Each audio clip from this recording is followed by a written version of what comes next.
भारतीय जनता युवा मोर्चा के राष्ट्रीय अध्यक्ष तेजस्वी सूर्या रायपुर पहुंचे। इस दौरान पत्रकारों से चर्चा करते हुए उन्होंने पीएससी घोटाले को लेकर बयान दिया। उन्होंने सरकार पर पीएससी घोटाले की सीबीआई जांच करने की मांग की। सूर्या ने कहा कि छत्तीसगढ़ का ये पीएससी घोटाला देश के सबसे चर्चित घोटालों में से एक है, जिसके खिलाफ आज हम प्रदर्शन करेंगे। तेजस्वी ने पीएससी घोटाले को लेकर कहा कि छत्तीसगढ़ के युवाओं के साथ ये अन्याय है, ये घोर आपातकाल है। चुनाव को लेकर उन्होंने कहा कि छत्तीसगढ़ में बहुत एंटी इनकम्बेंसी है। छत्तीसगढ़ के लोग यहाँ के मुख्यमंत्री से नाराज है।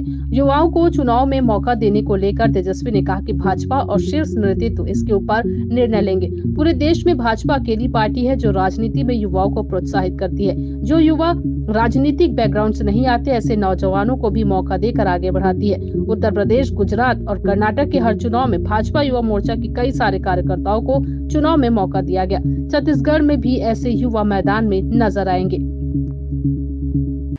आज इस नालंदा परिसर में सीजीपीएससी और ऐसे कॉम्पिटिटिव एग्ज़ाम्स के तैयारी में जो बच्चे स्टूडेंट्स काम कर रहे हैं, पढ़ रहे हैं, उनसे मुलाकात हुआ और उनसे बातचीत भी हुई। विस्तार रूप से सीजीपीएससी के आज के सिलेक्शन सिस्टम जो है उसके बारे में यहाँ के विद्यार्थी और एस्पायरेंट्स बहुत डिटेल में अपने बात रखी है। मैंने कई राज्यों का प्रवास किया हूँ और कई राज्यों के पब्लिक सर्विस कमीशंस के प्रोसेसेस को भी नज़दीकी से मैं देखा। उसके आधार पर और आज यहाँ उपस्थित सभी विद्यार्थियों के साथ बातचीत करने के आधार पर मैं कह सकता हूँ कि छत्तीसगढ़ के पीएससी के जो सिलेक्शन प्रोसेस है और सिलेक्शन करने का सिस्टम है वो सबसे करप्ट और सबसे मैनिपुलेटिव सिस्टम यही है। आप 10% से 20% तक क्वेश्चन पेपर्स में क्वेश्चन ही गलत होते हैं, आंसर्स कीस भी गलत होते हैं। मॉडल आंसर्स जो प्रकट होता है प्रीलिम्स के और मेंस एग्ज़ाम्स के बाद, और बाद में जो अमेंडेड आंसर शीट्स जो प्रकट होता है वो पब्लिश ही नहीं होता है। और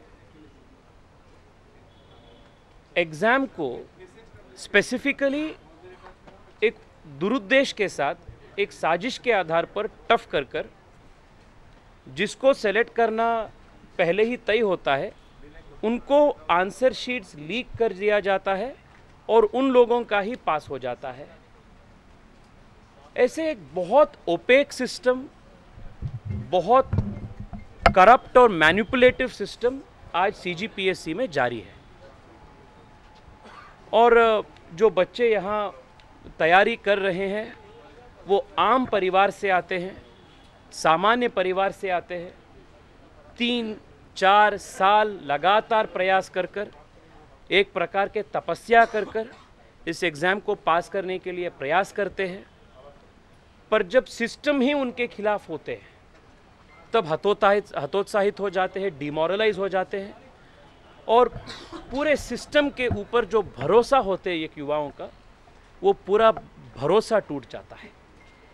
This is one of the most corrupt systems of public service selections I have ever seen. और आज भारतीय जनता युवा मोर्चा इन सभी युवाओं के आवाज़ बुलंद करने के लिए और इन सब के लिए न्याय मांग करने के लिए हम आज सीएम निवास का घेराव हम कर रहे हैं। We have 2 specific demands. One, ये जो 2021 साल के एग्जामिनेशन हुआ है उसका सीबीआई जांच होनी चाहिए। जो लोग सिलेक्शन प्रोसेस में थे और जिन लोगों का सिलेक्शन हो चुका है, इन दोनों के ऊपर एक कार्रवाई होनी चाहिए and all those who are found guilty must be punished. दूसरी चीज़ ये है कि सीजीपीएससी के जो सिलेक्शन सिस्टम है इसमें सिस्टमिक चेंजेस होनी चाहिए, ट्रांसपेरेंसी होनी चाहिए और आने वाले एग्ज़ाम्स के साल से, आने वाले साइकिल ऑफ एग्ज़ाम से ट्रांसपेरेंसी के साथ सिलेक्शन प्रोसेस जारी होनी चाहिए। ये दो अपनी डिमांड्स है। मैं यहाँ जो विद्यार्थी हम सब से बातचीत किए और खुले मन से अपनी बात को, शिकायतों को उन्होंने रखे हैं, मैं उन सब को छत्तीसगढ़ के सभी युवाओं की ओर से मैं उनको धन्यवाद व्यक्त करता हूँ। धन्यवाद।